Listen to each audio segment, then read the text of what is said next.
mobile, well, let's call it responsive web versus apps. So we know that we've seen apps take a huge chunk of sort of the online and interactivity that we used to see as space that we would normally associate with the web.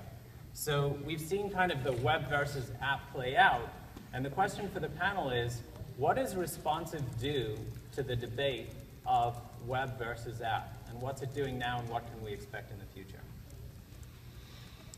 Well, I think that it's not really an either-or proposition. I think they're really complementary, and I think what's really interesting that you're starting to see emerge on some of the platforms is the ability to actually blend those experiences. So you're seeing apps now supporting their own URL schemes that you can trigger from within the browser. So if you go to a piece of content and that can be served maybe in a more efficient way in an app, then you can deep link and go drop right into that app.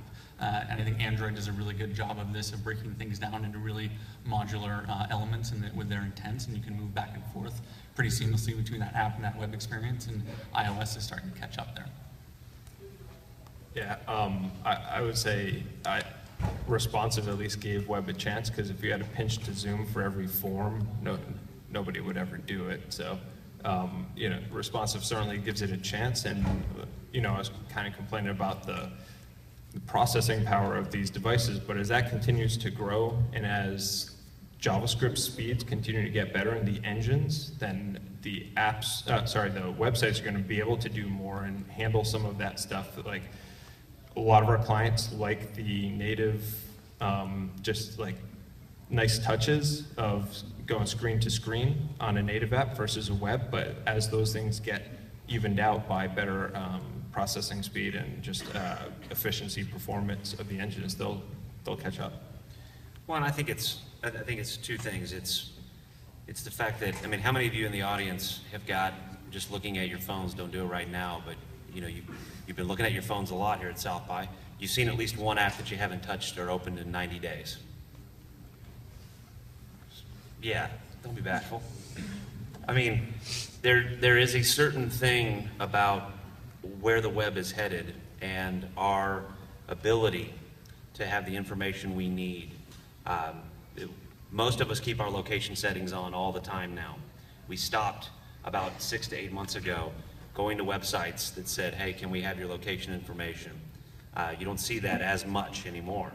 And more, I believe, some of the slides I'll walk you through, as we see the proliferation of operating systems and devices, the browser, and that's what we call it today. I don't know if it'll be called the browser in the future, will increasingly be this extremely smart tunnel between the cloud and us as an individual.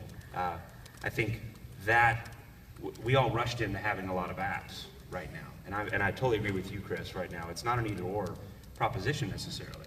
I would say you can't have an app and not have a responsive web presence. I'd say you'd have to have one can beget the other. But at the end of the day, if we're talking next gen, certainly it's going to be about how the web as we know it, those things that operate in the cloud, are accessible to anyone at any time, and the browser seems to be the one place where that can happen the most. So I'm going to answer this from a marketer's or a client's perspective. You know, the web has this tradition of being a very open environment. And you know, with open source code, for me, just redesigning my own website, being able to go to multiple sites where I could just pick out from one of hundreds, thousands of responsive themes and very easily integrate that into my existing site. These are the types of open tools that marketers need to be able to participate more effectively in this entire process. And ultimately, you know, the app space is a walled garden. You've got to get approval in order to have an app. And I don't think that that's an environment that is going to be sustainable in the long run. We love the web because it is open and we can put up whatever the hell we want. And ultimately, businesses and consumers are both going to benefit if we maintain this openness. I'd make one last point too, which is right now clients don't really like paying to build apps on two platforms if more platforms become more viable, that's going to become even less of an option. Nobody wants to pay to build the same app 5 times on different platforms. Obviously, there are systems that you can use to help unify that, but that also may play a part. Well, I think